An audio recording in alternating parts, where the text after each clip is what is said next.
Working and principle of a transformer. उसके बाद ये चैप्टर खत्म, नया चैप्टर शुरू करेंगे। वर्किंग एंड अच्छा, ये पिछला पेज जाएंगे वो जी जी बेटा, स्क्रीनशॉट लेंगे। ये लें बेटा। बेटा ले लिया ठीक है स्क्रीनशॉट? सर। जी सर, थैंक यू सर। ठीक हो गया। अच्छा, अब हम आते हैं जी नेक्स्ट पेज पे। अब उस पे हम लिखेंगे working and principle of a transformer.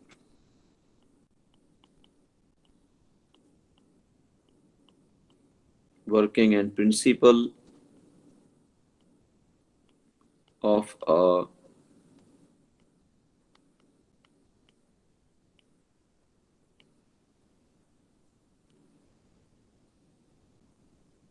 Transformer. तो एक ट्रांसफार्मर का वर्किंग प्रिंसिपल क्या है जी? ये है जी बात। बेटा कॉपी कर लिया? अच्छा अब्दुल्ला, हो गया कॉपी यहां तक?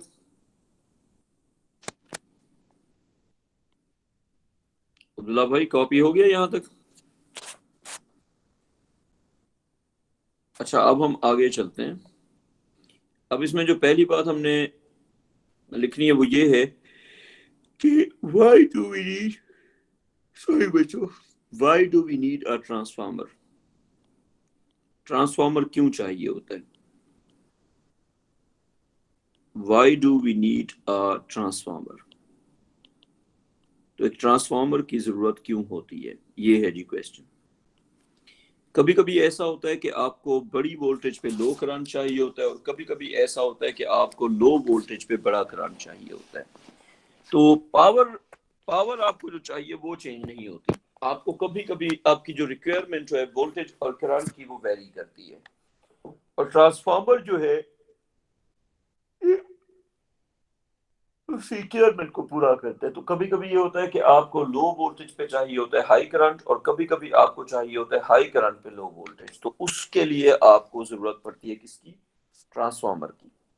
तो why do we need a transformer, इसका आंसर होगा बेटा, इसका आंसर हम लिखेंगे कि we need a transformer because. तो why do we need a transformer, इसमें सबसे पहली बात तो आप ये लिखो कि हाई वोल्टेज। अब्दुल्ला बताओ, हाई वोल्टेज से क्या मसला होता है? पैसे ज्यादा लगते हैं या सेफ्टी का मसला होता है? अब्दुल्ला, पैसे अब्दुल्ला बेटा अगर, हाँ बताओ पैसे ज्यादा लगते हैं। ना। हाई वोल्टेज से बिजली का करंट पड़ता है ज्यादा। जैसे आप जब कहते हैं ना करंट लगा है, ये गलत कॉन्सेप्ट है।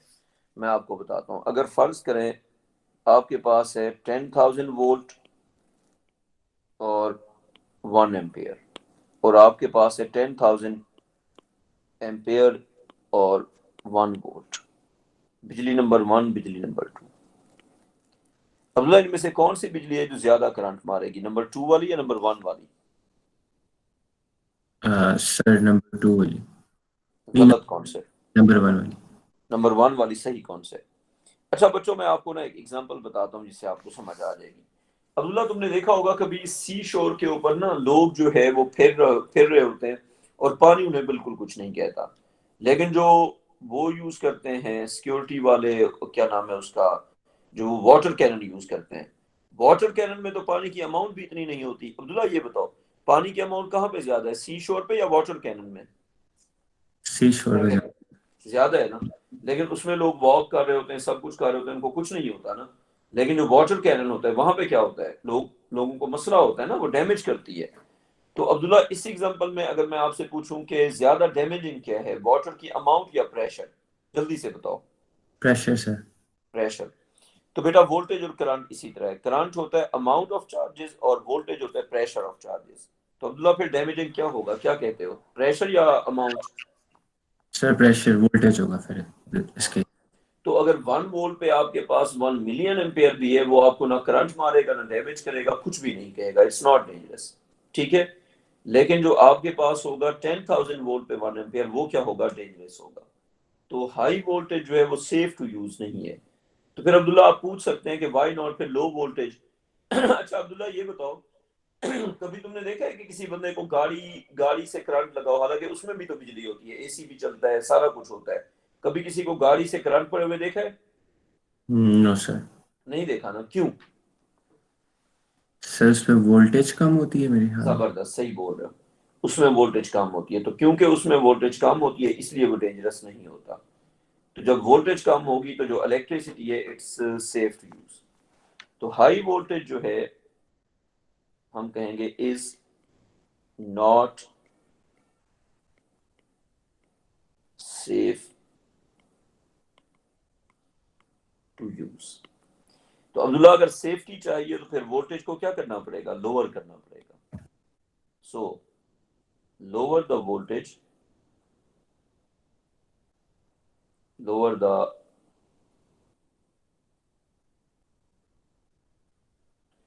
lower the voltage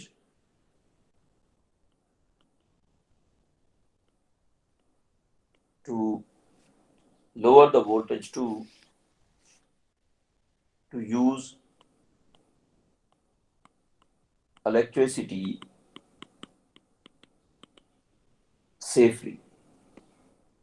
तो बेटा अगर आपको सेफ यूज करना है इलेक्ट्रिसिटी को तो आप क्या करो, वोल्टेज को लोअर कर दो। अब्दुल्ला बेटा ठीक हो गया।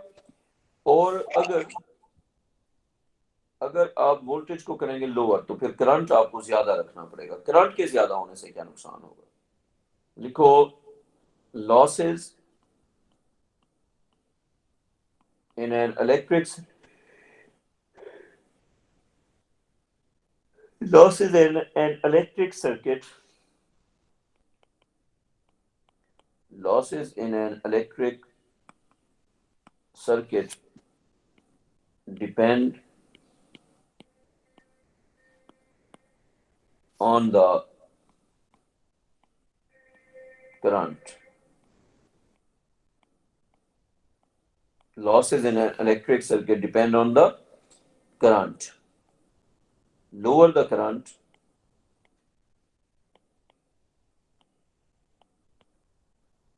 lower the current to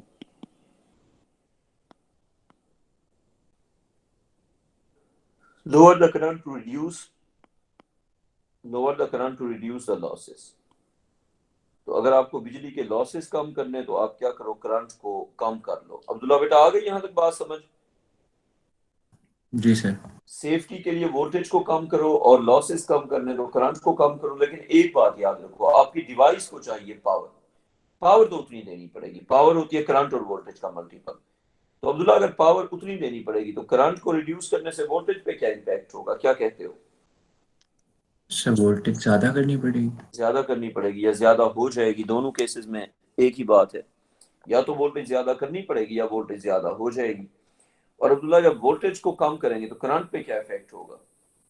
तो करंट ज्यादा हो जाएगी। ज्यादा हो जाएगा। इसका मतलब ये है कि किसी एक फैक्टर को कम करेंगे दूसरा फैक्टर ज्यादा हो जाएगा, लेकिन करेंगे किसके through? It is the transformer which is doing this function for us. अच्छा पहले तो ये बात आप लिखें कि फर्ज करें अगर हम रियल वर्ल्ड की बात करते हैं तो हम कंपैरिजन कर लेते हैं एक कार का, बल्कि यूं करते हैं करंट की बात कर लेते हैं, वोल्टेज की बात कर लेते हैं और फिर पावर नीडेड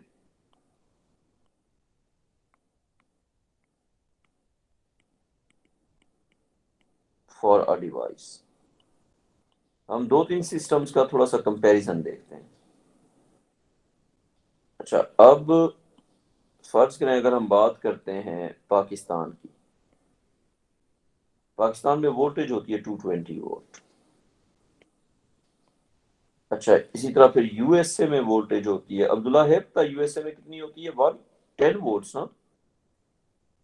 यूएसए में 110 वोल्ट होती है, पाकिस्तान में 220 वोल्ट होती है, और आई थिंक इंग्लैंड में भी 220 होती है।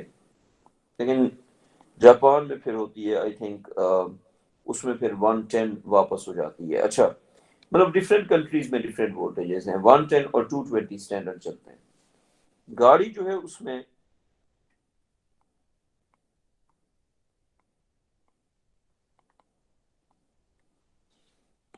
बल्कि जितनी भी गाड़ियां उसमें इसके अराउंड ही होती है।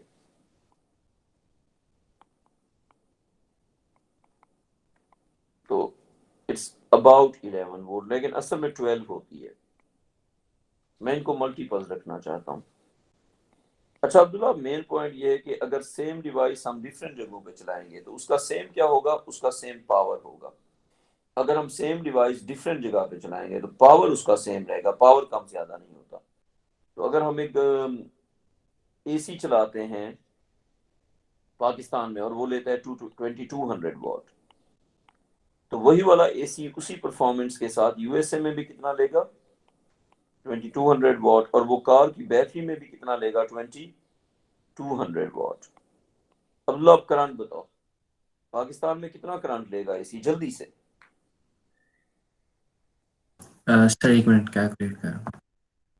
सामने नजर आ रहा है 10 एम्पियर। अच्छा अब्दुल्ला, यूएसए में ये वाला एसी कितना करंट लेगा, 20 एम्पियर। तो क्या मैं ये कह सकता हूँ कि वोल्टेज के आधा होने से करंट डबल हो गया, यस और नो? अच्छा अब अगर हम देखें गाड़ी के व्हीकल की बात करते हैं तो वहां पे कितना करंट चाहिए, वहां पे चाहिए 200 200। एम्पियर।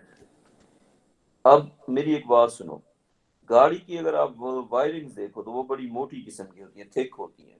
वो क्यों होती है थिक? क्योंकि बेटा बड़ा करंट लेना है, और जितना बड़ा करंट हो उतनी ज्यादा हीटिंग होती है। तो अगर आपसे पूछा जाए कि इंसोलेशन कहाँ पे बेहतर चाहिए, पाकिस्तान में, यूएसए में या गाड़ी में, तो अब्दुल्ला क्या कहोगे, इंसोलेशन कहाँ पे अच्छी चाहिए, गाड़ी में, यूएसए में या पाकिस्तान में? जल्दी बताओ। सर पाकिस्तान में। ना, गाड़ी में। गाड़ी में और सर। बताओ क्यों? क्योंकि करंट, हीटिंग करंट जनरेट करता है। तो जो हीटिंग है ना वो करंट से जनरेट होती है। तो in a vehicle in a vehicle we need better wiring, हर रिस्पेक्ट से बेटर, क्योंकि करंट जो है ना वो वायरिंग को डैमेज करता है। As more heat as more heat will be generated due to high current। तो बेटा हमें ना गाड़ी के अंदर ज्यादा बेहतर इंसुलेशन चाहिए होगी और बेहतर वायरिंग चाहिए होगी, क्योंकि वहां पे करंट ज्यादा है। अब इन तीनों सिस्टम में से सबसे सेफ कौन सा है और सबसे एफिशिएंट कौन सा है? तो सबसे सेफ कहूंगा मैं इसको,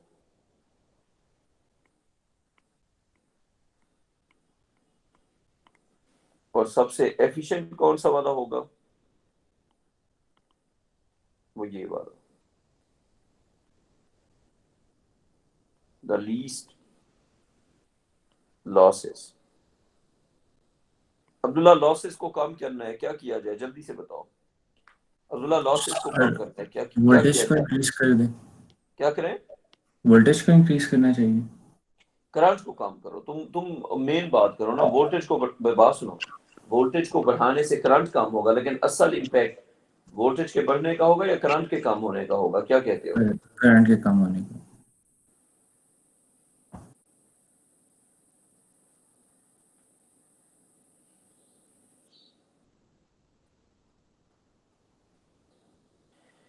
तो असल जो इम्पैक्ट होगा,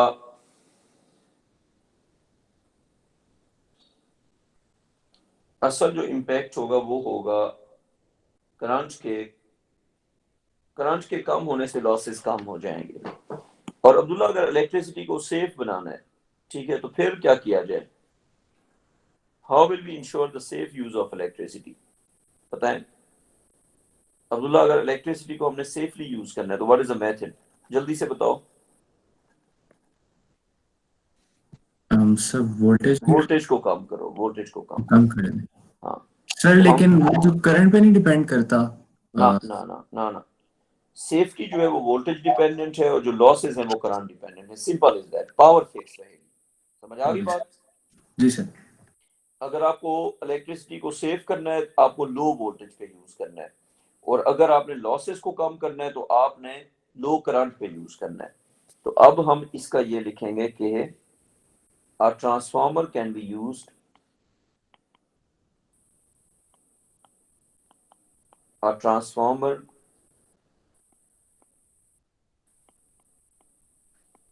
can be used to a transformer can be used to adjust the current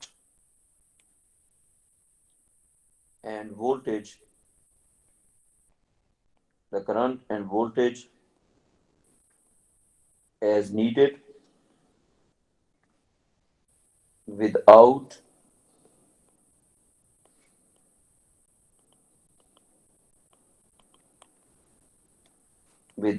affecting the. So a transformer can be used to adjust the current and voltage as needed without affecting the power. Abdullah समझ आ गई बात? Abdullah clear? जी sir. अब working principle of a transformer पहले ये देखते हैं कि transformer की वर्किंग कैसे होती है। Working principle of a transformer, तो इसमें हम लिखेंगे कि ट्रांसफार्मर में दो कॉइल्स होते हैं और वो सारी कहानी और वर्किंग कैसे होती है ये सारी बात हमने जो ए लेवल का लेवल है उस पर डिस्कस करनी है। ओ लेवल का तो आपने पढ़ा होगा ना ट्रांसफार्मर। अब ए लेवल का जो ट्रांसफार्मर है उसमें क्या इंपॉर्टेंट चीजें हैं वो हमने ग्रेजुअली डिस्कस करके उनको समझना है और उसके बाद फिर हम अगला चैप्टर शुरू करेंगे। ट्रांसफार्मर हमारा आखिरी टॉपिक है इस चैप्टर का। तो working principle of a transformer, तो इसमें पहली बात हम ये लिखेंगे, it consists of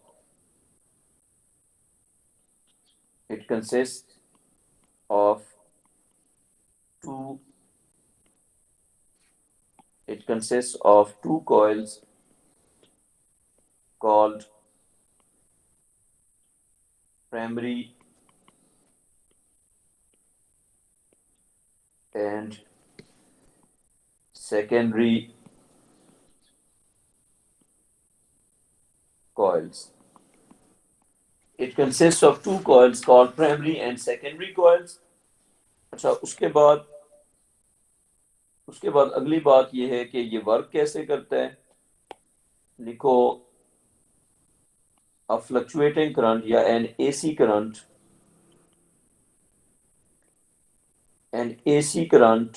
is passed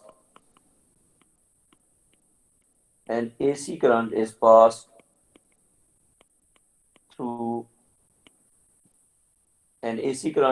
through the primary coil. An AC current is passed through the primary coil. That primary coil called primary current. Through the primary coil called primary current. उसको हम represent करेंगे IP के साथ। अगली बात, the magnetic field generated by the primary current, the magnetic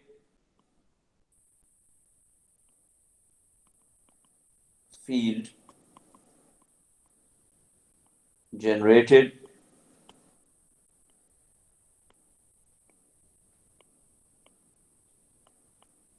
by the primary coil is always perpendicular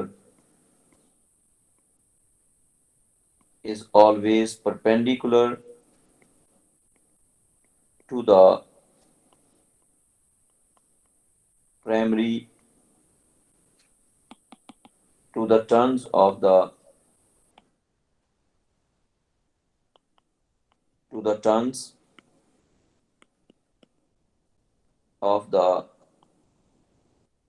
primary coil to the turns of the primary coil and it gives, तो बेटा अगर field perpendicular हो तो flux क्या हो जाता है, maximum या मिनिमम? अब्दुल्ला क्या कहते हो? अगर फील्ड परपेंडिकुलर हो तो फ्लक्स पे क्या इफेक्ट होता है? मैक्सिमम हो जाता है। मैक्सिमम हो जाता है। तो turns of the primary coil and it gives maximum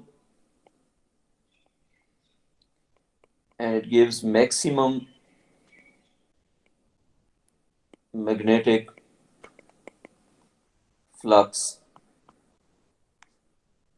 for the primary coil। तो प्राइमरी कॉइल का जो मैग्नेटिक फ्लक्स है वो क्या हो जाएगा, मैक्सिमम हो जाएगा। अब हम आते हैं दूसरे पे, सेकेंडरी कॉइल पे। तो सेकेंडरी कॉइल जो है उसमें एंगल 90 कैसे होगा? हमने ये करना है कि जो सेकेंडरी कॉइल है उसको प्राइमरी कॉइल के पैरेलल रखेंगे। पैरेलल रखने का फायदा क्या होगा? पैरेलल रखने का फायदा ये होगा कि लिखें the secondary coil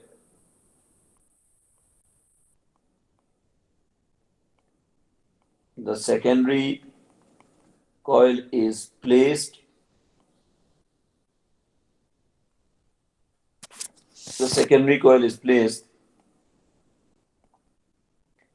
parallel to the the secondary coil is placed parallel to the primary coil और उसकी वजह क्या है? Primary coil so that the magnetic field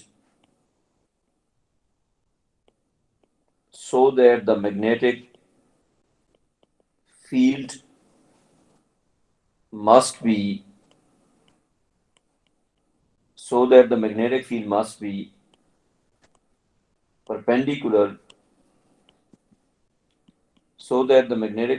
be perpendicular to the turns of secondary coil। तो हम ये ensure करने के लिए कि मैग्नेटिक फील्ड जो प्राइमरी ने बनाया है वो सेकेंडरी के भी परपेंडिकुलर हो, हम दोनों कॉइल्स को पैरेलल में रखते हैं। इसकी पहले हम समझ देख लेते हैं। अच्छा, भागने की जरूरत नहीं है, इसको समझ के करेंगे। तो प्राइमरी का करंट जनरेट करेगा मैग्नेटिक फील्ड, वो प्राइमरी में से हमेशा परपेंडिकुलर होगा। सेकेंडरी में से वो किस एंगल पे होगा वो डिपेंड करता है दोनों कॉइल्स के एंगल पे। अच्छा, पहला ऑप्शन,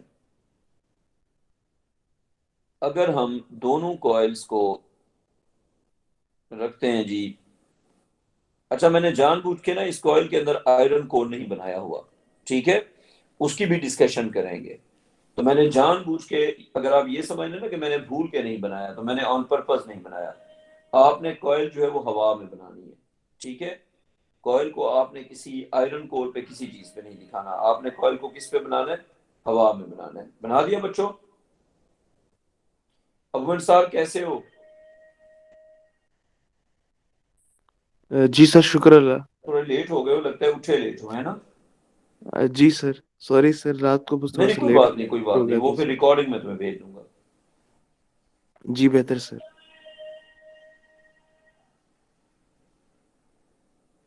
यहां तक कॉपी कर लो बच्चों।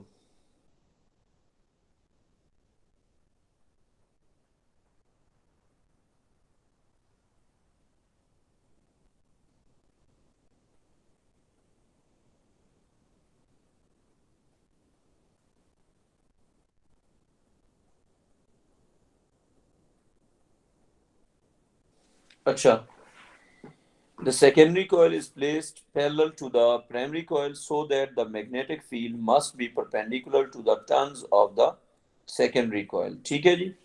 अब फर्ज करें जी, आपने सेकेंडरी कॉइल एक बच्चे ने रखी हुई है, एक बच्चे ने ट्रांसफार्मर डिजाइन किया है इस तरह का। अब सर इस बच्चे ने दोनों कॉइल्स को पैरेलल रखा हुआ है, नहीं रखा हुआ? जी सर। अच्छा, अब ये इसकी हो गई प्राइमरी कॉइल और ये इसकी हो गई सेकेंडरी कॉइल। अब अब्दुल्ला ने भी एक ट्रांसफार्मर डिजाइन किया, लेकिन इसने ये किया कि एक कॉइल, जिस तरह ये स्पेस नहीं देता, इसने ट्रांसफार्मर भी ऐसा ही डिजाइन किया। इसने ये किया कि एक कॉइल जो है यहाँ पे रख दी ऐसे कि मुझसे कॉइल भी अच्छी नहीं बन रही, एक कॉइल इसने यहाँ पे रख दी ऐसे, और एक कॉइल इसने रख दी यहाँ पे। ये किसका ट्रांसफार्मर है? अब्दुल्ला ने जो डिजाइन किया। अब्दुल्ला क्या मिस्टेक की है भाईजान? सर पैरेलल नहीं है एक दूसरे के। तो उससे प्रॉब्लम क्या होगा? अच्छा, एक ट्रांसफार्मर एक और बच्चे ने डिजाइन किया, उसने उसने दोनों कॉइल्स को यूं रखा हुआ है, ठीक है, यूं, इस एंगल पे। अब होगा क्या? जब आप प्राइमरी कॉइल में से करंट पास करेंगे तो प्राइमरी कॉइल में से बनेगा मैग्नेटिक फील्ड। अब वो मैग्नेटिक फील्ड जो है, अब वो मैग्नेटिक फील्ड जो है वो कैसे पास होगा? दोनों कॉइल्स में से। अब इसका जो मैग्नेटिक फील्ड होगा दैट विल बी लाइक, ये बना दो। We are not concern with direction क्या होगी, ठीक है। The main point is magnetic field होगा किस तरह का। कॉइल का मैग्नेटिक फील्ड इस तरह का होता है। तो मुझे लगता है कुछ मैग्नेटिक फील्ड वेस्ट भी हो गया है। प्राइमरी कॉइल का जो मैग्नेटिक फील्ड है, अच्छा ये बताओ अबू मेरे साथ, अभी इस अरेंजमेंट के साथ मैग्नेटिक फील्ड जो है प्राइमरी और सेकेंडरी का, वो सेम है या डिफरेंट है? जो स्ट्रेंथ है, तुम्हें क्या फील हो रहा है, सेम है या डिफरेंट? सर सेम है आई गेस। जी नहीं, सेम कहाँ से है, मेरी बात सुनो। उसमें से प्राइमरी में से 4 लाइंस गुजर रही हैं, आधा फील्ड वेस्ट नहीं हो गया? और चलो जो सेकेंडरी में से नहीं जा रहा वो हमारे लिए वेस्टेड नहीं है, क्या कहते हो?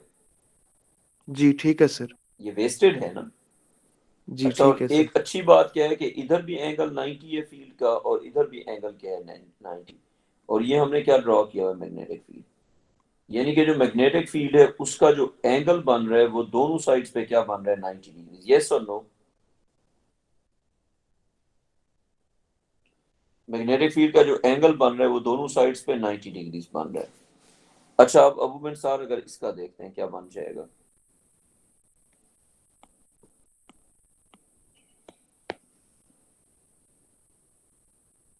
इसका जो बनेगा magnetic field that would be like this.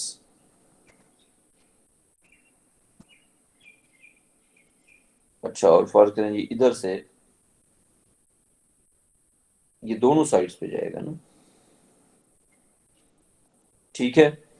अब यहाँ पे जो मैग्नेटिक फील्ड का एंगल बन रहा है कॉइल के साथ कितना बन रहा है, यहाँ पे थीटा बन रहा है 90 डिग्री। अब सर यहाँ पे थीटा कितना बन रहा है, जल्दी से बताओ बच्चों। यहाँ पे थीटा बन रहा है 0 डिग्री। तो सेकेंडरी कॉइल के साथ जो मैग्नेटिक फील्ड का एंगल बन रहा है दैट इज 0 डिग्री। और इस एग्जांपल में जो फ्लक्स हो जाएगा दैट वुड बी 0 वेबर। तो अब्दुल्ला ये अरेंजमेंट वर्क करेगी या नहीं करेगी? No sir. ठीक है, तो ये अरेंजमेंट वर्क नहीं करेगी क्योंकि जो मैग्नेटिक फील्ड है वो सेकेंडरी कॉइल के टर्न्स के पैरेलल आ चुका है, उसको 90 डिग्रीज पे होना चाहिए। तो ये बताएं जरा कि ये जो हमने तीसरी अरेंजमेंट बनाई है उसमें कैसे होगा। उसमें भी अगर हम मैग्नेटिक फील्ड बनाते हैं तो उसमें कम से कम 90 डिग्रीज का एंगल नहीं है, कोई और एंगल होगा।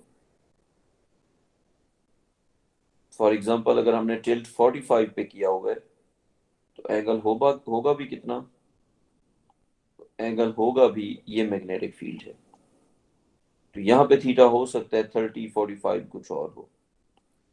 तो मैक्सिमम फ्लक्स कहाँ पे मिल रहा है? Phi s is maximum when the two coils are parallel.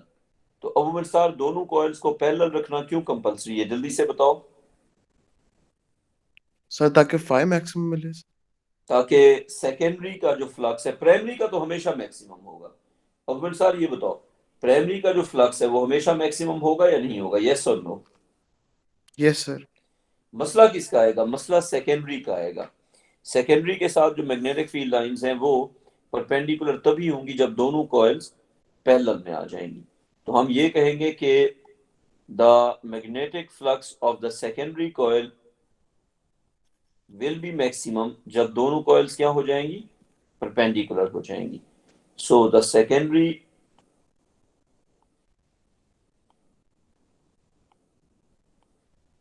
secondary coil must be parallel या फिर must have same direction of plane. The secondary coil must be parallel to the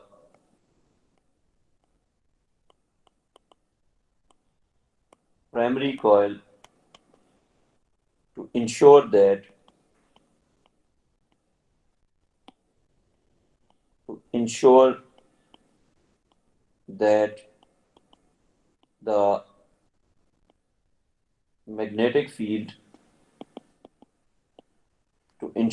the magnetic field generated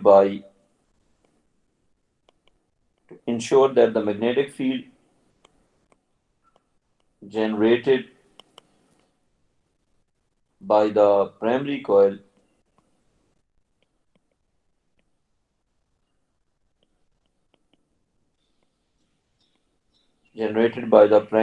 coil cuts the turns of the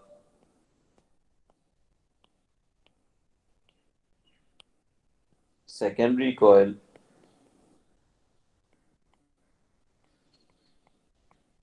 perpendicularly.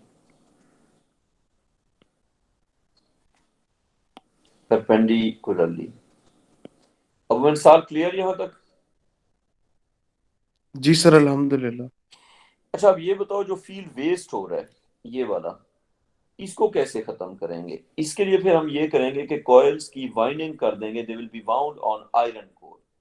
Iron का जो impact है वो आपने अपने O level में सीखा हुआ है, लेकिन अभी हम दोबारा अगर देख लें तो मैं नेक्स्ट पेज पे जा रहा हूँ. ये पेज हो गया कॉपी? अब्दुल्ला बेटा, कॉपी हो गया ये पेज? सर एक मिनट। सर, जी बेटा. इन दोनों कॉइल्स की मैग्नेटिक फील्ड स्ट्रेंथ सेम क्यों नहीं है? तो अभी तो नहीं है ना, आप खुद मुझे बताएं कैसे सेम होगी जब दोनों कॉइल्स पैरेलल हैं ही नहीं. मैग्नेटिक फील्ड की बात कर रही हैं, फ्लक्स की बात कर रही हैं? Magnetic field strength. हाँ, वो सेम नहीं है. उसकी वजह ये है कि जो मैग्नेटिज्म है उसकी कुछ अमाउंट जो है वो लेफ्ट साइड पे वेस्ट भी तो हो गई है ना. देखें आपने प्राइमरी कॉइल जो है उसकी जो पूरी मैग्नेटिक फील्ड है वो सेकेंडरी कॉइल में से तो पास नहीं की हुई. क्या कहती हैं? अच्छा ठीक है। देखे ना, मेरी बात सुने. जो हवा में फील्ड वेस्ट हो रहा है वो सेकेंडरी में से तो नहीं जा रहा. प्राइमरी में से उतने रीजन में से, आप यूं समझें, प्राइमरी में उतने रीजन में 4 लाइंस हैं और सेकेंडरी में उतने रीजन में 2 लाइंस हैं. यस और नो? यस। देखो आप इसको यूं समझो ना कि जो फील्ड है, जो प्राइमरी का फील्ड है वो हर तरफ जाएगा ना. हमने कोई फील्ड को रिस्ट्रिक्ट तो नहीं किया हुआ, फील्ड तो हर तरफ जा रहा है. तो अब जो फील्ड सेकेंडरी कॉइल में से नहीं गुजरेगा वो वेस्ट हो जाएगा. ठीक है बेटा? Okay sir. अच्छा, अब हम बात करते हैं अगली. वो ये है कि आयरन कोर क्यों यूज करते हैं. Why iron core? इसके लिए हमें ये समझना है कि आयरन कोर का इफेक्ट क्या होता है. फॉर एग्जांपल, आपके पास मैग्नेट के पोल्स हैं. आपके पास एक ये है नॉर्थ पोल और उसके बाद ये है आपके पास साउथ पोल. ठीक है? तो आपके पास मैग्नेट के पोल्स हैं जो कि हैं नॉर्थ पोल और ये फर्ज में हो गया आपके लिए साउथ पोल. फिर आपके पास मैग्नेट के पोल्स हैं और आपने सिर्फ एक चेंजिंग की है, ये नॉर्थ और ये साउथ, और यहां पे आपने एक आयरन का बॉक्स रखा हुआ है.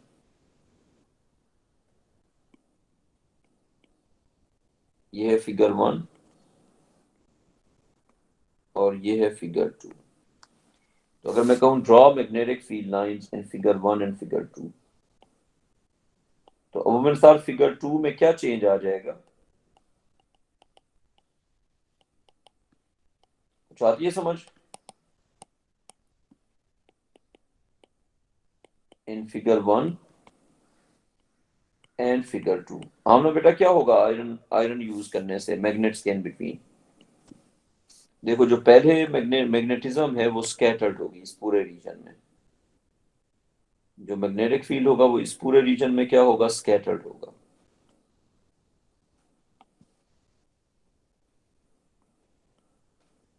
मैग्नेटिज्म इस पूरे रीजन में इट्स स्कैटर्ड। अच्छा, और जब साइड से बाहर जाएंगे तो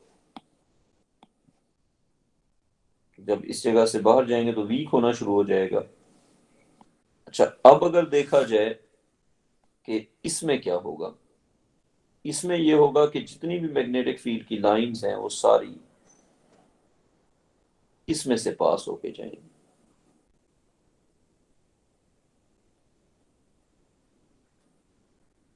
एज अ रिजल्ट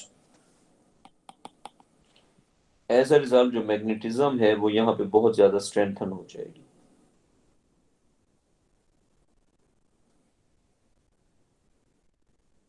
जितनी भी फील्ड की लाइंस हैं they have to pass through this box. इसका इम्पैक्ट ये होगा कि ये मैग्नेटिज्म को स्ट्रेंथन कर देगा।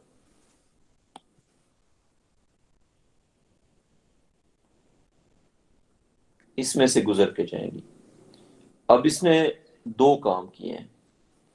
एक तो इसने ये किया है कि अगर मैं इस जगह को ए कह दूं और इस जगह को बी कह दूं और इस जगह को सी कह दूं तो आयरन के बॉक्स का क्या इम्पैक्ट हुआ है ए पे, बी पे और सी पे? अब मेरे साथ बताओ जरा, आयरन के बॉक्स ने ए, बी और सी पे क्या इम्पैक्ट कॉज किया, बता सकते हैं आप? अब अनुसार ए, बी और सी पे इम्पैक्ट बताओ जल्दी से। सर सी में इम्पैक्ट होना चाहिए, ए और बी में तो नहीं होगा ना सर? नहीं, ए और बी पे भी हुआ है। ए और बी पे जो मैग्नेटिक फील्ड था उसको खत्म कर दिया ना, ए और सर बी ठीक की है सर। मैग्नेटिक शील्डिंग कर दी है एक तरह से। ए और बी को शील्ड नहीं कर दिया मैग्नेटिज्म से, क्या कहते हो? जी सर। ठीक है, तो ए और बी शील्ड हो गया और सी पे मैग्नेटिज्म स्ट्रांग हो गया। यस और नो? Yes sir. तो आयरन कोर यूज करने का जो इम्पैक्ट हुआ है वो ये हुआ है कि उसके अपने अंदर मैग्नेटिज्म स्ट्रांग हो गई है। तो A and B is shielded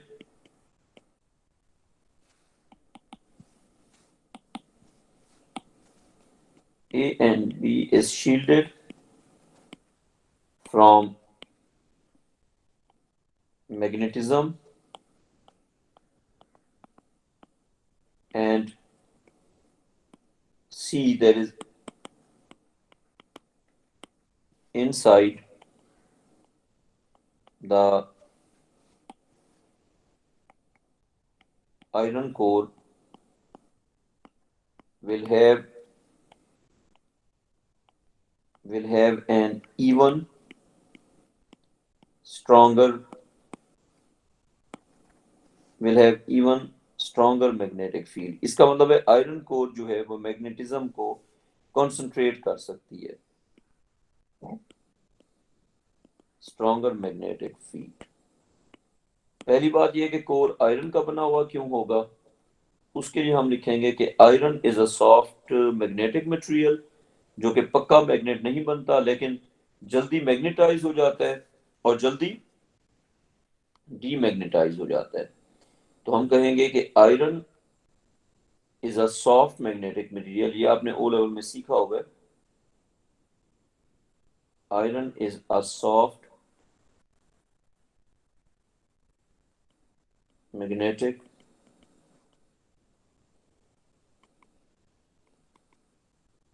material which is easily magnetized and demagnetized। तो ये इजीली मैग्नेटाइज भी हो जाता है और डीमैग्नेटाइज भी हो जाता है। तो we are using iron because it is easily magnetised and demagnetise. तो उसके अलावा इसका फायदा क्या बना? इसका फायदा ये बना कि it will make the magnetic magnetic flux linkage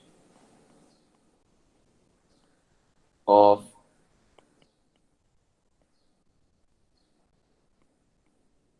the secondary coil maximum. It will make the magnetic flux linkage of the secondary coil maximum. Magnetism को पाथ प्रोवाइड करेगा।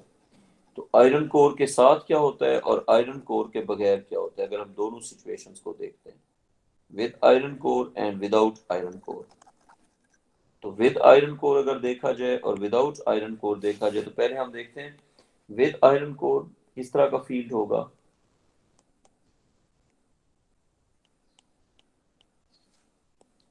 विद आयरन कोर ये होगा कि एक आयरन कोर होगा और उसके ऊपर से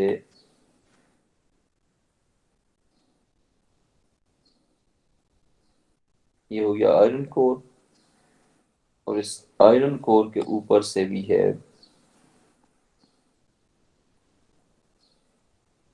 वाइंडिंग्स।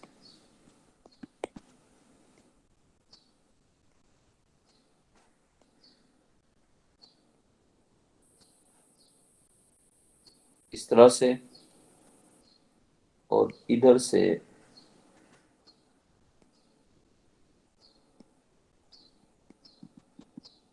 ये वाइंडिंग्स। अब लेट्स सपोज अगर हम अब साल हो गया कॉपी, अगर जी हम सर। देखें विद आयरन कोर क्या होगा और विदाउट आयरन कोर क्या होगा। यही वाली कॉइल अगर हम लगाते हैं विदाउट आयरन कोर,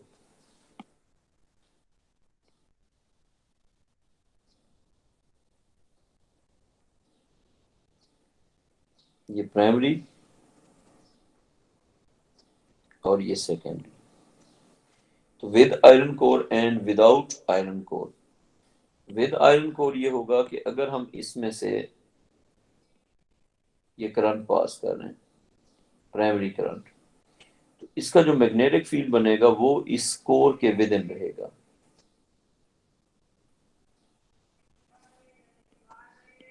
जो मैग्नेटिक फील्ड होगा वो इस कोर के विद इन ही होगा।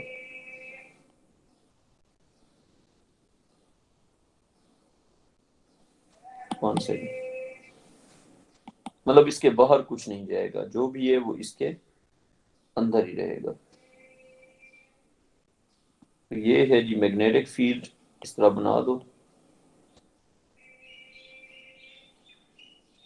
जो भी मैग्नेटिक फील्ड जनरेट होगा वो रहेगा क्या, इसके अंदर रहेगा। तो ये हो गया मैग्नेटिक फील्ड।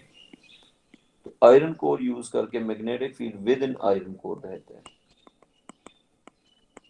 लेकिन जब हम आयरन कोर को यूज नहीं करेंगे तो जो फील्ड जनरेट होगा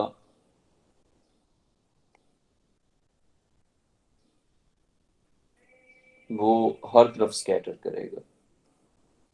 तो अवन सर इस ड्राइंग को देख के क्या समझ आ रही है, आयरन कोर का क्या फायदा हुआ? सर मैग्नेटिक जो फ्लक्स है वो एक में रहे, सॉरी उसने मैग्नेटिक फील्ड सेकेंडरी का स्ट्रेंथ। मैग्नेटिक फ्लक्स मैक्सिमाइज कर दिया है, यानी कि प्राइमरी का जो मैग्नेटिक फील्ड वेस्ट होना था वो खत्म हो गया। क्या ख्याल है? जी ठीक है सर।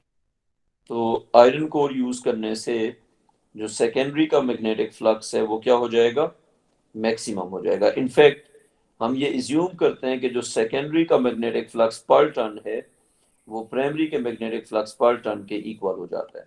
अगर आपसे क्वेश्चन पूछा जाए, how will you ensure that, how will you ensure that the magnetic flux, how will you ensure that the magnetic flux of the secondary coil is maximum? अब उमर साहब कैसे इंश्योर करेंगे बताओ जरा। दो बातें लिखनी है, एक तो दोनों कॉइल्स को कर देंगे पैरेलल, तो अब्दुल्ला अगर पैरेलल ना हो तो फिर सेकेंडरी पे परपेंडिकुलर पड़ेगा मैग्नेटिक फील्ड। No sir. तो एक तो हम पहला काम ये करेंगे कि दोनों हम कॉइल्स को कर देंगे पैरेलल। दूसरा हम यूज करेंगे आयरन कोर, और आयरन कोर को यूज करने की वजह से ये होगा कि जो मैग्नेटिज्म है वो क्या होगी, प्राइमरी से सेकेंडरी में इक्वल मैग्नेटिज्म पास हो जाएगी, लॉसेस खत्म हो जाएंगे। तो आपसे पूछा जा रहा है कि आप सेकेंडरी कॉइल के जो मैग्नेटिक फील्ड है उसको मैक्सिमम कैसे करेंगे। तो magnetic flux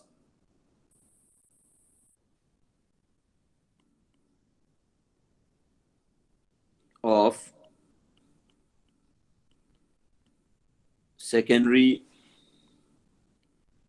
coil is made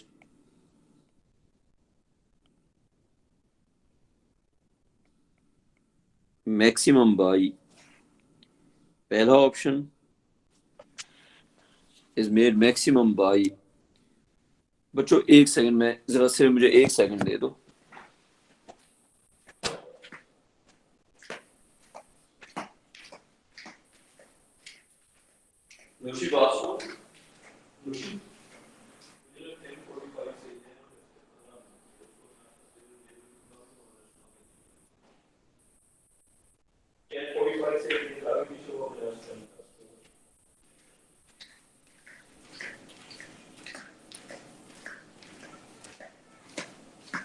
चलो बच्चों आगे चलते हैं।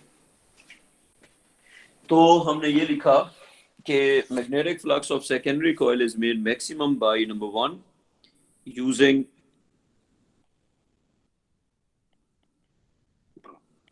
आयरन कोर, और दूसरा and keeping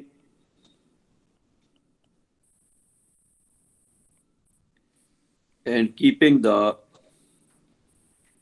turns of the coil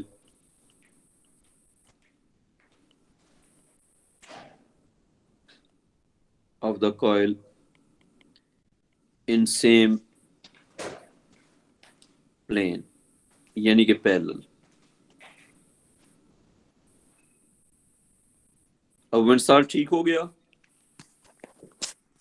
ji sir. Parallel करने से क्या फायदा मिलेगा बताओ जरा। सर एंगल 90 हो जाएगा सर। और आयरन यूज करने से क्या फायदा मिलेगा कि जो फील्ड बाहर जाना था और लूज होना था वो सारा फील्ड कहाँ पे आ जाएगा, with in the secondary coil. Yes और नो? Yes sir. सर हम साथ ये भी स्टेट कर सकते हैं कि मैग्नेटिक फ्लक्स मैक्सिमम हो जाएगा। तो वो लिख नहीं दिया हमने पहले? सर लिख लिया मैंने, कहा इधर लिख सकते हैं सर साथ। हाँ तो लिख दिया ना, ये बात सुनो। ये ऊपर लिख नहीं दिया हमने? अच्छा ठीक है सर। वही वही देखो, हमने वही किया, कहा ना कि सेकेंडरी का मैक्सिमम कैसे करते हैं। हाँ हाँ, आयरन कोर से मैक्सिमम हो जाता है, सही कह रहे हो। आयरन कोर से जो मैग्नेटिक फील्ड है या फ्लक्स है वो मैक्सिमम हो जाता है। अच्छा, अब हमारा एक एजम्पशन होगा, उसके बाद हम आगे चलते हैं। एजम्पशन हमारा ये होगा कि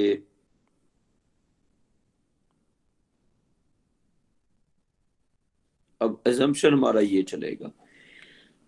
वो ये होगा कि magnetic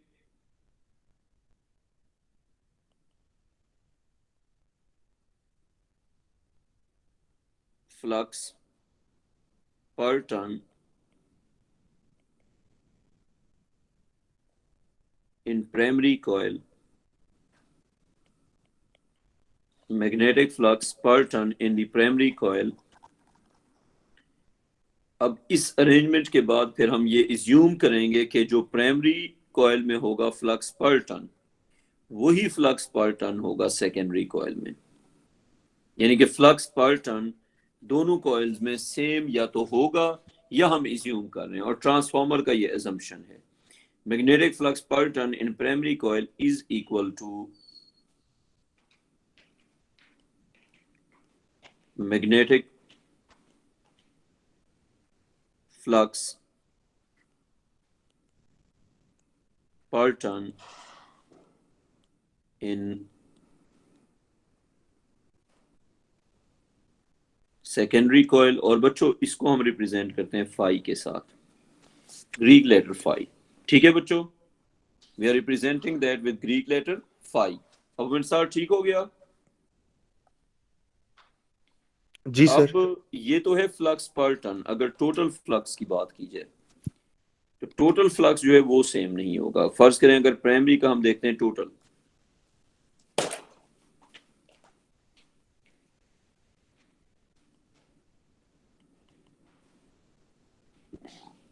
total magnetic flux in primary, उसको हम कहते हैं फाई पी। तो वो इक्वल होगा number of turns of primary into magnetic flux पर टर्न। एनपी क्या हो गया? नंबर, एनपी हो गया जी number of turns of primary coil. है जी अब मिसाल ठीक है। जी ठीक है सर। एनपी हो गया number of turns of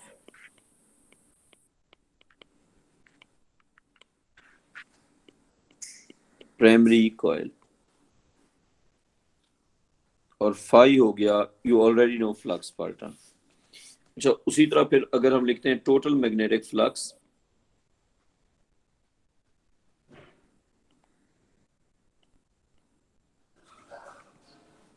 total magnetic flux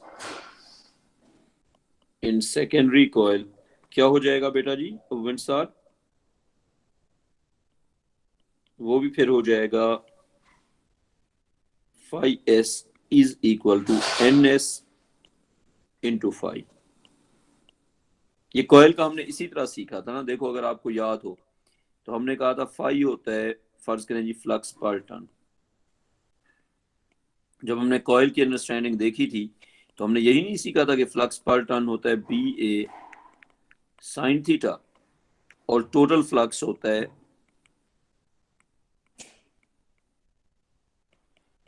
N times phi, या फिर N B A sine theta. अब मिनसार याद है या नहीं है? जी सर। हमने दो अलग चीजें डिफाइन की थी ना। हमने डिफाइन किया था फ्लक्स पर टर्न, और फिर हमने डिफाइन किया था कि टोटल फ्लक्स क्या होगा। तो प्राइमरी और सेकेंडरी का टोटल फ्लक्स डिफरेंट भी हो सकता है, लेकिन फ्लक्स पर टर्न क्या होगा? सेम। अब मिनसार क्लियर ये बात? जी सर। ठीक है, अब मैं जा रहा हूं बच्चों नेक्स्ट पेज पे। ये पेज अगर आपने कॉपी कर लिया तो बड़ी अच्छी बात है, नहीं कर लिया कॉपी तो इसका स्क्रीनशॉट ले लो। आमना हसन बेटा यहां तक क्लियर? Yes, sir. ठीक है, अब हम अगले पेज पे जाते हैं। अब हम लिखेंगे कि एन एसी करंट या कोई भी fluctuating current,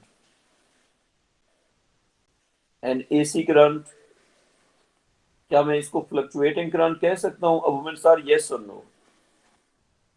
yes sir. An AC current which is fluctuating with time, which has a variable magnitude. An AC current through the primary coil, through the primary coil will generate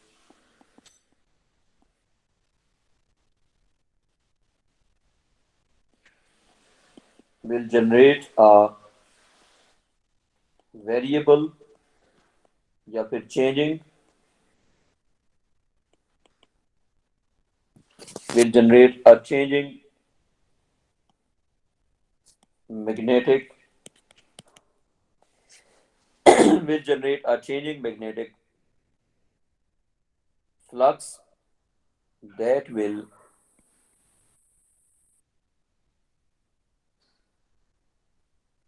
that will result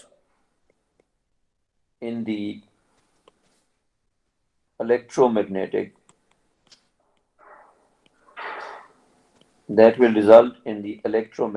induction. Abu बिन सार copy हो गया? Yes sir.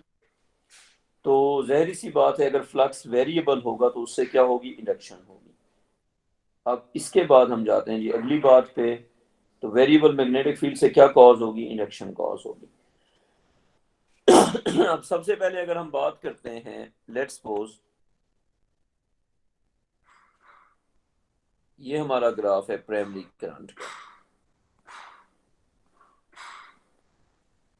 ये हमारा graph है primary current with respect to time. अच्छा, ये हमारा graph है प्राइमरी मैग्नेटिक फ्लक्स का विद टाइम। ये हमारा ग्राफ है बच्चों सेकेंडरी मैग्नेटिक फ्लक्स का विद टाइम। ये हमारा ग्राफ है delta phi over delta t का। ये हमारा ग्राफ है वी प्राइमरी का, और ये हमारा ग्राफ है वी सेकेंडरी का। तो बच्चों एग्जामिनर आपसे पूछेगा ये सारे ग्राफ, और इनकी आपको समझ होनी चाहिए। Primary current, you know that it's an AC current, तो it will go like this. अब अबू सर देखो, जो प्राइमरी करंट है वो क्या जनरेट करेगा? वो जनरेट करेगा मैग्नेटिक फील्ड प्राइमरी में भी और सेकेंडरी में भी। अब जो फ्लक्स होता है वो डिपेंड करता है किस पे? मैग्नेटिक फील्ड स्ट्रेंथ पे, और वो डिपेंड किस पे करती है? करंट पे। अब सर ये बात समझ आ गई? करंट के फ्लक्चुएशन से मैग्नेटिक फील्ड स्ट्रेंथ का फ्लक्चुएशन होगा और उससे फिर फ्लक्स का फ्लक्चुएशन होगा। यस और नो? Yes sir. जब करंट फ्लक्चुएट करेगा तो उससे मैग्नेटिक फील्ड स्ट्रेंथ फ्लक्चुएट करेगा, उससे फ्लक्स फ्लक्चुएट करेगा। तो क्या मैं ये कह सकता हूं कि करंट और फ्लक्स जो है they have a direct proportion for a transformer? तो अगर करंट का साइनोसॉइडल साइन वाला ग्राफ होगा तो फ्लक्स का भी कौन सा ग्राफ होगा? वही एग्जैक्ट सेम ग्राफ, साइन वाला ग्राफ। और एक टाइम पीरियड लेट्स सपोज यहां तक हो रहा है, और t/2 लेट्स सपोज यहां तक हो रहा है। तो इसका यहां तक हो गया बच्चों t/2, और यहां तक हो गया one time period and so on. अब सेकेंडरी का जो फ्लक्स है उसका क्या ग्राफ होगा? तो बेटा सेकेंडरी का जो फ्लक्स है वो भी ज़ाहिर सी बात है प्राइमरी के फ्लक्स के साथ पर टर्न तो इक्वल ही है ना, तो सेकेंडरी का फ्लक्स भी उसी तरह से बी और आई। करंट कौन सा हम यूज कर रहे हैं? जो हमने प्राइमरी कॉइल में से पास किया। तो आसान जबान में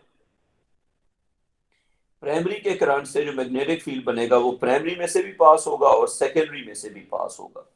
तो सेकेंडरी का जो मैग्नेटिक फ्लक्स होगा वो बन जाएगा बच्चों हमारे पास एग्जैक्टली सेम, कोई डिफरेंस नहीं है। अब उमर सर यहां तक बात क्लियर? जी सर। सर लेकिन एक बात नहीं समझ आई सर, आपने कहा था पूछो। कि जब एग्जामिनर स्टेट ना करे कि पर यूनिट लेंथ है ये नहीं तो हम टोटल लेते होते हैं हमेशा। तो सर टोटल फाई तो डिफर हो जाएगा सर। ठीक है, तो फिर मैंने कब कहा है कि मैंने इनकी एम्पलीट्यूड सेम बनाई हुई है? मुझे एक बात बताओ, अगर फर्ज करें प्राइमरी का फ्लक्स है 3 sin थीटा, तो सेकेंडरी का फ्लक्स जो है वो 5 6 जो भी होगा तो साइन थीटा। यस या नो? जी सर। तो फिर देखो बात यहाँ पे आ रही है कि फ्लक्स पर टर्न तो सेम है ना, तो फ्लक्स पर टर्न जिसको हम फाई कह रहे हैं, फर्ज करो उसका फॉर्मूला है बी ए साइन थीटा। अब तुम बी ए की अपनी तरफ से जो मर्जी वैल्यू ले लो, ठीक है। अब प्राइमरी का जो फ्लक्स है वो हो जाएगा number of turns of primary into B A sine theta, और ये बन जाएगा सेकेंडरी का N secondary B A sine theta. Yes और नो? जी ठीक है सर। तो फिर देखो वाई एक्सिस पे जो आपने मार्क करना है यहाँ पे, ये पीक होगा number of turns of primary, B into A। ये पीक होगा number of turns of secondary B into A। अब ये पीक डिफरेंट है बेटा, अब है बात क्लियर? जी सर, अब समझ आ गया सर। तो एम्पलीट्यूड वेरी करेगा ना, शेप तो वेरी नहीं करेगी, क्या कहते हो? जी ठीक है सर। ये तो बात सुनो, ये तो ग्राफ हम जो बना रहे हैं ये तो सिर्फ साइन और कॉस को शो कर रहा है, इसमें कहीं पे हमने वैल्यूज लिखी है बेटा? नहीं सर। तो जब तक वैल्यूज नहीं लिखेंगे तब तो फर्क नहीं पड़ेगा ना। तो delta phi over delta t जो है, अब देखो बात सुनो, अगर फ्लक्स जो है वो साइन है, अगर फ्लक्स है साइन, तो अब अनुसार delta phi over delta t क्या होगा बेटा जी, बताओ? Sir plus cosine. हाँ, वो कोसाइन होगा। तो वो दोनों का होगा ना, कॉस का भी और साइन का भी। ठीक है, हम मैग्नीट्यूड की बात नहीं कर रहे वुमेन साहब, फिर ठीक है? जी ठीक है सर। ये हम सिर्फ ना फेजेस की बात कर रहे हैं। तो delta phi over delta t दोनों का क्या होगा, it would be exactly same. अच्छा, वोल्टेज का जो हमने रिलेशन सीखा है वुमेन साहब, वो हमने सीखा है according to Faraday's law of electromagnetic induction, and we have understood that rate of change of flux is exactly the voltage. उस हिसाब से अगर देखा जाए तो हम कह सकते हैं कि Vp या Vs या कम से कम V की अगर बात की जाए तो वो इक्वल किसके होगा, negative delta phi over delta t के। और मैं यूं कहता हूं, फर्ज करें पहले हम बात करते हैं ईएमएफ इंड्यूस्ड पर टर्न की, ईएमएफ इंड्यूस्ड और पर टर्न। ठीक है वुमेन साहब? तो ईएमएफ इंड्यूस्ड पर टर्न को हम V कह देते हैं। वो किसके इक्वल होगा, वो इक्वल होगा negative delta phi over delta t के, rate of change of flux के। और अगर आपने फाइंड करना है, फर्ज करें जी Vp, तो Vp होगा, अगर नंबर ऑफ टर्न्स को आप मल्टीप्लाई कर देंगे V के साथ, V है वोल्टेज पर टर्न, और Vs फाइंड करना है, नंबर ऑफ टर्न्स को मल्टीप्लाई कर दो V के साथ। अब मेरे साथ सेंस मान रही है इसकी? Yes sir. देखो हमने ये सीखा है कि कॉइल का जो ओवरऑल वोल्टेज होता है वो होता है वोल्टेज पर turn into number of turns. ठीक है, आमना बेटा आ रही है इसकी समझ? Yes, sir. तो उस हिसाब से अगर देखा जाए तो Vp का जो हमें वोल्टेज मिलेगा, प्राइमरी का जो ओवरऑल वोल्टेज मिलेगा, वो मिलेगा number of turns of primary into volt पर turn, that is negative delta phi over delta t. अच्छा, इसी तरह जो हमें सेकेंडरी का वोल्टेज मिलेगा वो मिलेगा number of turns of secondary into again negative delta phi over delta t. तो अब बात यह है कि जो delta phi over delta t हम बना चुके हैं, अगर हम उसी को नेगेटिव करके बना दें, क्योंकि मैग्नीट्यूड की तो बात हो नहीं रही, तो वो प्राइमरी का वोल्टेज भी बन जाएगा और वो सेकेंडरी का वोल्टेज भी बन जाएगा। टाइम उसी तरह से कैपिटल टी, फिर आगे इस तरह चलता जाएगा capital T, time period same रहेगा। ये हो गया rate of change of flux. अब वो सर कोई कंफ्यूजन है या समझ आ गई? जी सर, शुक्र अल्लाह, समझ आ गई सर। हाँ, इनकी जो वैल्यूज होंगी ना वोल्ट की, ऑब्वियसली वो डिफरेंट होंगी प्राइमरी और सेकेंडरी की, according to the number of turns. ठीक है बेटा? जी ठीक है सर। अच्छा, आमना बेटा कॉपी हो गया यहाँ तक? Yes, sir. हो गया. किसी बच्चे को अगर इस पेज पे कंफ्यूजन है तो यू मे आस्क। बच्चों, अगर किसी को इस पेज पे कंफ्यूजन है तो यू मे आस्क, अगर नहीं है तो मैं आगे चल रहा हूँ फिर।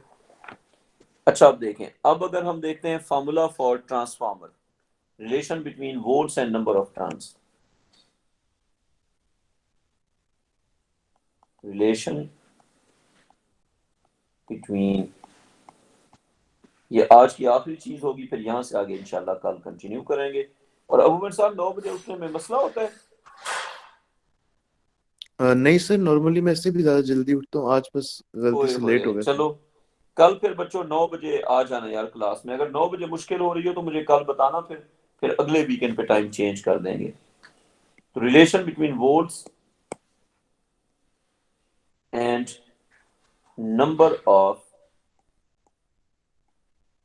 असल में इस वक्त क्लास लेके आप लोग फ्री हो जाते हैं ना, फिर volts and number of turns, volts का नंबर ऑफ टर्न्स से क्या रिलेशन है?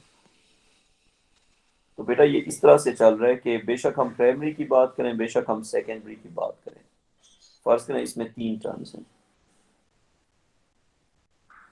इसमें ज्यादा सारे टर्न्स हैं, तो हर एक टर्न का जो v होगा वो सेम होगा। तो इसका जो ओवरऑल v आपको मिलेगा, हाँ हाँ हाँ, इसका जो ओवरऑल v मिलेगा वो 3v होगा। और बच्चों इसका जो ओवरऑल v आपको मिलेगा वो होगा, इसका जो मिलेगा वो होगा 1 2 3 4, ये 4v होगा। हम इसको यूं भी कह सकते हैं कि ये number of turns of primary into v, ये number of turns of secondary into v। और v क्या है? v है जी इंड्यूस्ड ईएमएफ पर टर्न, इंड्यूस्ड ईएमएफ पर टर्न। और अबूबन सर ये प्राइमरी और सेकेंडरी में पता है सेम है, हमारा अजम्पशन ये है कि ये सेम है। क्यों? क्योंकि जो फ्लक्स प्राइमरी में पर टर्न है वही फ्लक्स सेकेंडरी में पर टर्न है। और delta phi over delta t इस एग्जांपल में क्या है? वो है जी rate of change of magnetic flux पर टर्न। और ये जो है ये सेम है, ये सेम है, same for primary and secondary. अब सर क्लियर ये है, कोई कंफ्यूजन? जी सर, क्लियर सर। तो अब उस हिसाब से अगर देखा जाए प्राइमरी का टोटल वोल्टेज क्या होगा? Number of turns of primary into V, यानी कि number of turns of primary into volts per turn. अच्छा, इसी तरह सेकेंडरी का क्या होगा? Volts of secondary is equal to number of turns of secondary into volt पर टर्न, तो number of turns of secondary into rate of change of flux पर turn. अब अगर हम इनको इक्वेट करें या इनको डिवाइड करें या इसको जो भी करें, यहां पे अगर हम ये लिख दें Vp over Np is equal to negative delta phi over delta t. अब अनुसार सेंस बन रही है इसकी? जी सर। और इधर से अगर हम लिख दें Vs ओवर Ns, तो वो भी किसके इक्वल हो जाएगा? Negative delta phi over delta t के। वैसे भी अगर हम देखें Vp ओवर Np क्या होगा? वोल्ट्स पर टर्न, ये V ही है ना। और Vs ओवर Ns क्या होगा? ये भी वोल्ट पर टर्न। तो दोनों साइड के वोल्ट पर टर्न इक्वल हैं, तो फिर हम इनको यूं लिख सकते हैं Vp over Np is equal to Vs over Ns। और ये फॉर्मूला बेस्ड है इस फैक्ट पे कि दोनों साइड्स पे वोल्ट पर टर्न इक्वल होते हैं। ठीक है मोमेंट साहब? जी ठीक है सर। बच्चों आज हमने करना है यहाँ तक। कल हमारा ट्रांसफार्मर के बस थोड़ा सा रह गया है 10 मिनट का, और कल हम न्यूक्लियर शुरू कर देंगे इंशाल्लाह। चलो बच्चों, टेक केयर, खुदा हाफिज। अब सर टेक केयर। अल्लाह हाफिज़ सर। जी थैंक यू सर। अल्लाह हाफिज सर। अल्लाह हाफिज बच्चों। मेरा पढ़ाना पूरा टाइम था, लेकिन अभी मैंने नाश्ता करना है थोड़ा सा, इसलिए मैं तुम्हें थोड़ा सा जल्दी छोड़ रहा हूँ अपने फायदे के लिए। कल फिर इंशाल्लाह 9 से 11।